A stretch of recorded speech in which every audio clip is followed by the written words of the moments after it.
Bonjour à tous et bienvenue pour ce nouveau numéro de Proximité, le magazine du Salon des Solidarités depuis l'Anticafé à Paris. Bonjour Patrick. Bonjour. Vous êtes l'adjoint de la ville de Paris chargé des relations internationales et de la francophonie. Vous êtes conseiller également de Paris pour le 17e arrondissement. Bienvenue donc à l'Anticafé, bienvenue pour ce nouveau numéro de Proximité. Alors on aimerait déjà poser une première question, c'est aujourd'hui les relations internationales de Paris. Qu'est-ce que ça représente? Quels sont les grands axes? Paris est une ville qui est connue et je crois aimée du monde entier, et c'est donc normal qu'elle se dote d'un outil, d'une politique, d'une équipe pour la faire rayonner bien au-delà du territoire parisien, français, européen. Et quel est donc le budget alors de la ville de Paris consacré à... Le budget consacré à l'action internationale de la ville de Paris, c'est 5,7 millions d'euros par an. Par exemple, nous échangeons avec un certain nombre de villes sur le climat. Nous avons, tout dernièrement, nous sommes entrés dans une coopération avec Johannesburg, financée par l'AFD, pour aider Johannesburg à améliorer son plan climat, parce que Paris est une des premières villes, dès 2007, à s'être dotée d'un plan climat. Et bien cette année, c'est la COP21. COP21, c'est une conférence interétatique, une conférence onusienne, et la ville de Paris a décidé d'y jouer son rôle. C'est quoi son rôle? C'est de convier les villes du monde entier et les gouvernements locaux du monde entier à devenir un acteur, un partenaire de cette négociation climatique. Pourquoi? Parce qu'on voit que les villes sont les espaces des plus grandes concentrations, des plus grandes pollutions, des plus grandes émissions, notamment de CO2, mais c'est en train aussi d'émerger comme l'espace des solutions. C'est là où on peut associer la population à des gestes écologiques. C'est là où on peut décider de construire de l'habitat autrement. C'est là où on peut décider qu'on circulera différemment et de manière plus propre, comme nous avec Autolib. Donc les villes, c'est l'espace des solutions.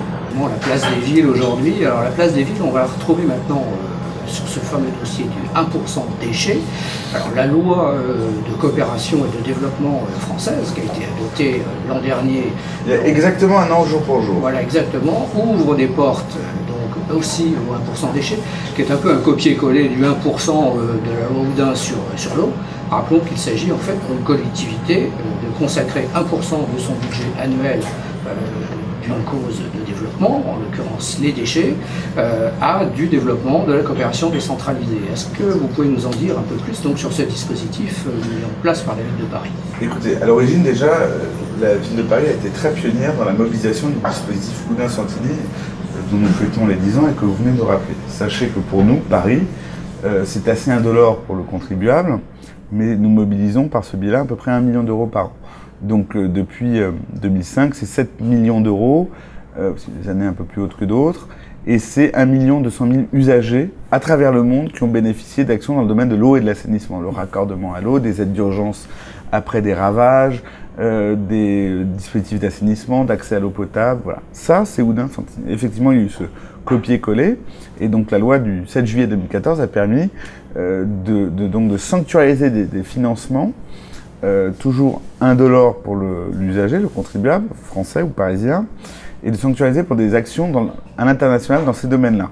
Donc nous financerons traditionnellement des aides d'urgence, parce que quand vous avez une catastrophe naturelle, la question du déchet, du traitement des déchets devient rapidement essentielle. Et si vous ne traitez pas cette question, il y a la question très vite de la maladie, des infections, des virus, donc elle est essentielle.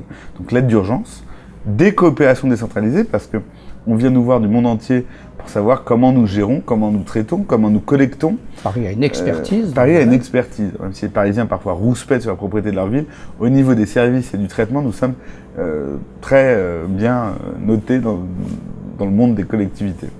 Donc de l'aide d'urgence, des coopérations décentralisées et du soutien à des initiatives locales pour améliorer le traitement des déchets dans des villes partenaires avec lesquelles nous construisons des relations bilatérales. Rappelons des chiffres assez abominables. 2 milliards de déchets par an produits par la planète, qui s'urbanisent de plus en plus. Et pour prendre le cas de l'Afrique, la moitié des déchets ne sont jamais ramassés en Afrique. Exactement. Et pour vous donner une idée de ce que ça va représenter au niveau parisien, on commence cette année doucement. Notre budget cette année pour 2015 sera d'à peu près 120 000 euros.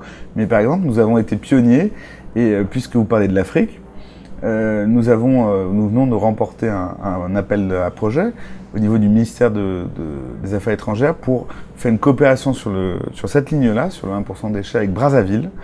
Et donc, le ministère nous encourage aussi. Nous abandonnons nous-mêmes cette coopération. C'est notre première coopération de traitement des déchets, c'est évidemment avec Brazzaville, qui est une des villes qui connaît effectivement ce genre de problème d'urbanisation rampante et de problèmes de collecte et de traitement des déchets.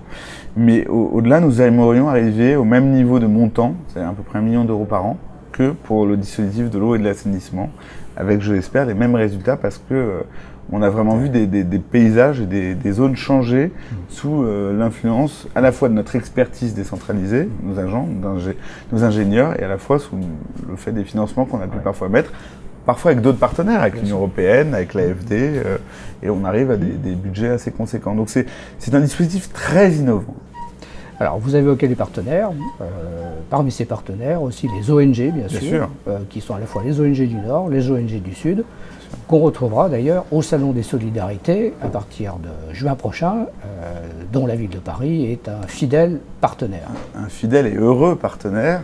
Et dans tous ces dispositifs, l'eau et l'assainissement, le traitement des déchets, nous travaillons évidemment principalement avec des ONG. C'est-à-dire que le financement est multilatéral, mais les bénéficiaires, ceux qui opèrent, parfois d'ailleurs sur des zones où nous n'avons pas de partenaire local, de ville ou d'État insuffisamment développés, on pourrait parler de la Centrafrique ou d'autres zones, ce sont les ONG. Les ONG que nous connaissons et que nous allons retrouver ici sur le Salon des Solidarités, avec lesquels nous travaillons toute l'année, principalement sur ces lignes-là, à la fois l'aide d'urgence, ils sont là quand personne n'est là, et à la fois sur des dispositifs un peu plus pérennes, un peu plus structurants, d'aide, accès à l'eau ou de traitement des déchets, collecte des déchets. Voilà. Mais avant le Salon des Solidarités en juin prochain, donc on a bien noté le rendez-vous, la COP 21, décembre, avec une participation très importante de la ville de Paris, emblématique des des maires du monde entier. Voilà. Et de France. Oui. Merci beaucoup, Patrick. Merci à vous. Merci de votre invitation.